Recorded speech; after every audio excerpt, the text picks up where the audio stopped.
What to watch, the best movies new to from Air to the Michael J. Fox documentary.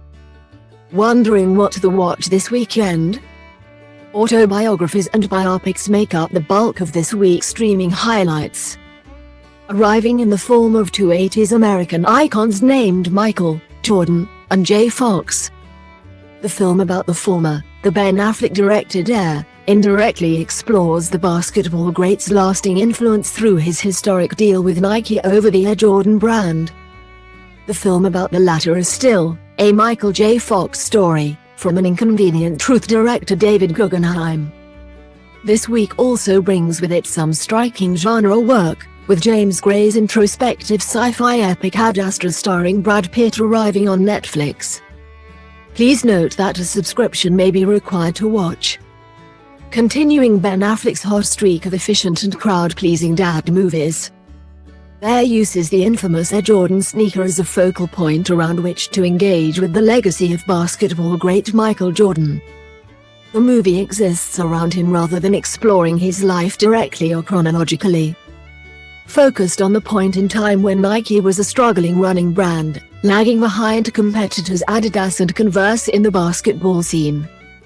Affleck's longtime creative partner, and co-producer on the film, Matt Damon plays Sonny Vaccaro, the mastermind behind the game-changing deal that emphasizes player agency and star-making over the more stolid licensing deals of the time. How much of that historical detail is viewed through rose-tinted lenses, which is part and parcel of the biopic format.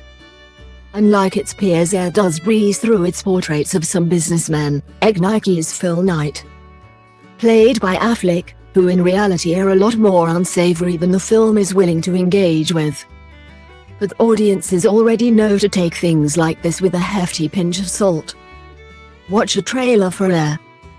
On the other hand, Affleck's philosophy of allowing actors space to riff on their material and adjust to it is evident on screen, and Air is all the more watchable for it, whether it's Chris Messina screaming down the phone to Matt Damon, or Chris Tucker's heartfelt turn as Howard White. In a line direct to camera at the film's opening, he more or less refuses a miserablest angle on how it changed his life. But that doesn't mean that the pain of living with the degenerative disease is ignored, as Fox says himself. Discussing that pain, "It wasn't my priority." Fox is a compelling storyteller, and all director David Guggenheim needs to do, and does pretty well, is allow him the space to tell it himself. Fox is the only talking head in the film, and that utter focus and interest in his subjective experience puts the film above a lot of documentaries of this nature. Also on Apple TV+, Ghosted, 2023. When it's not a backdrop for wars or treks or cosmic superheroes, the all-consuming void of outer space often makes for a great cinematic backdrop for patrilineal. Take for example Christopher Nolan's Interstellar. James Gray's Ad Astra takes an inverse approach. Instead of a father agonizing over his decision to leave his children behind, Gary follows Brad Pitt's unnaturally calm astronaut Roy McBride as he searches for his errant astronaut father. His father, Tommy Lee Jones, has gone the way of an outer space Colonel Kurtz, causing power surges around Earth through a strange signal from the other side of the solar system.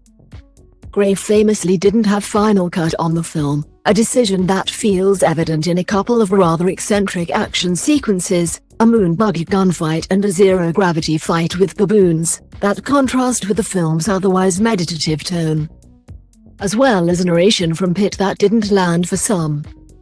Despite those rough edges, Gray's imagery cuts through all of that blockbuster noise, not just in the wide outer space photography but also its more expressive, gorgeous refractions of light that sometimes turn Pitt into a ghost on screen, in reflection of his relationship to other people.